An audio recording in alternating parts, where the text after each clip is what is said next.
All right, so this quick lesson really is just on musical grammar. When you're writing music, when you're notating music, there are some conventions that should be used.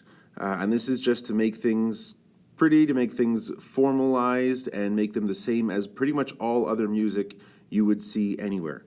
All right, so at the start of a piece of music, the clef always comes first. Clef always comes before the key signature, and the time signature comes after the key signature. So, and an easy way to remember how to do this. A lot of people get this mixed up when they're starting out.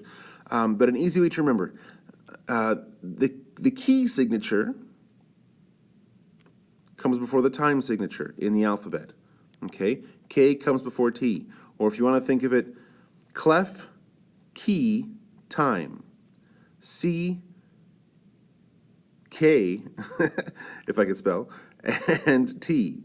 Clef, key, time. Go in alphabetical order. You know what those three things are.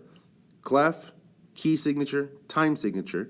Simply put them in alphabetical order and you've got it. The problem here, of course, is that the time signature came first, right, before the key signature. That's incorrect.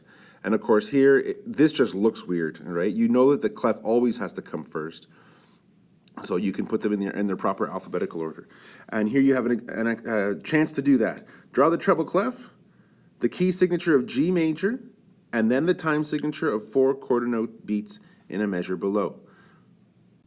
Now, we have not officially done key signatures yet, so I'm going to tell you now that the key signature of G major has 1 sharp in it, and that sharp is on the top line on the F line.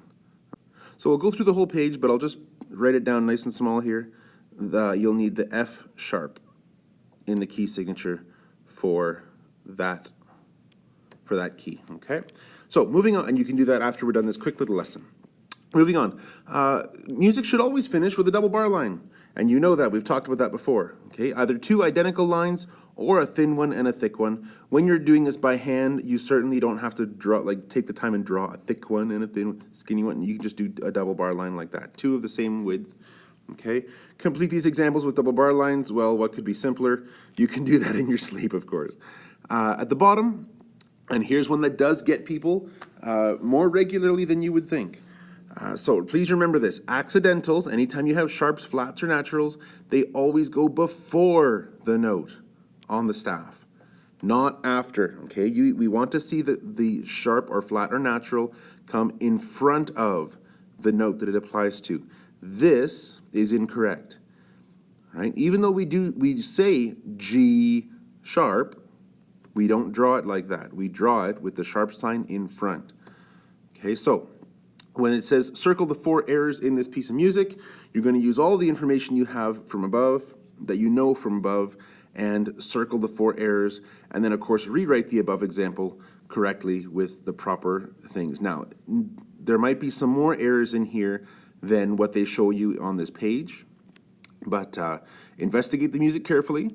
We're going to have a few more exercises as we move through the course of examining music and finding the errors and discussing it and figuring out what actually is happening in the music, okay? So that's a quick little lesson, under 4 minutes for this lesson, and you can finish up this worksheet in no doubt in even less time than that, all right? Have fun. We'll see you in the next lesson. Take care.